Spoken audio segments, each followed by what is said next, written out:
Voici une entreprise qui développe un procédé qui va peut-être révolutionner le monde du déchet non recyclable. Plutôt que d'enfouir ou incinérer, on parle ici de fossiliser. Ici, on est sur un flux de refus de tri de DIB de chantier, donc de déchets qui viennent de la construction et de la déconstruction des bâtiments ou des encombrants de déchetterie.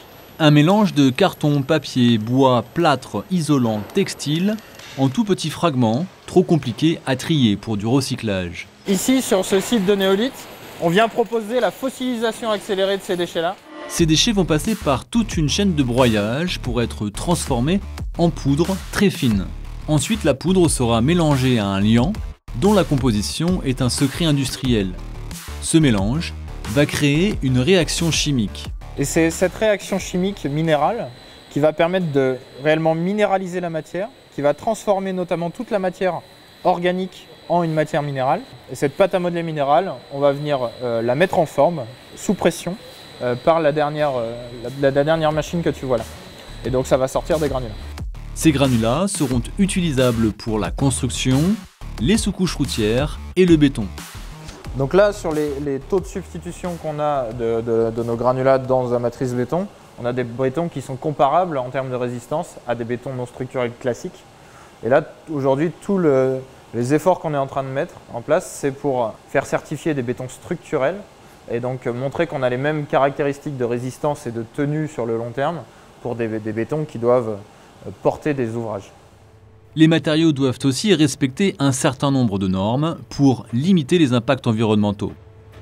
Cette salle nous permet de tester nos granulats et de vérifier que d'un point de vue environnemental, on respecte toutes les normes. Donc nous avons différents types d'équipements qui vont notamment traiter sur les micropolluants ou sur les métaux lourds, parce que ce sont des sujets qui nous importent beaucoup. Que ce soit non seulement sur la norme des granulats standards, mais aussi sur la norme des granulats recyclés.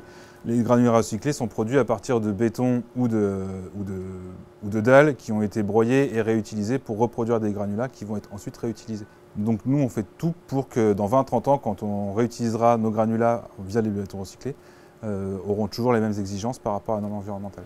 En plus de transformer des déchets en ressources, ces granulats peuvent jouer un rôle de décarbonation de toute la filière du déchet non recyclable.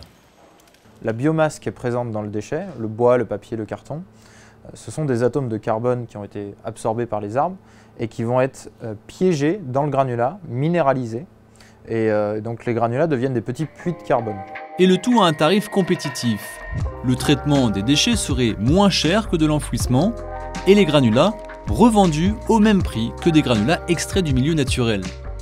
Prochaines étapes, la construction d'une usine qui va traiter 100 000 tonnes de déchets par an et aussi développer des granulats à partir d'ordures ménagères résiduelles.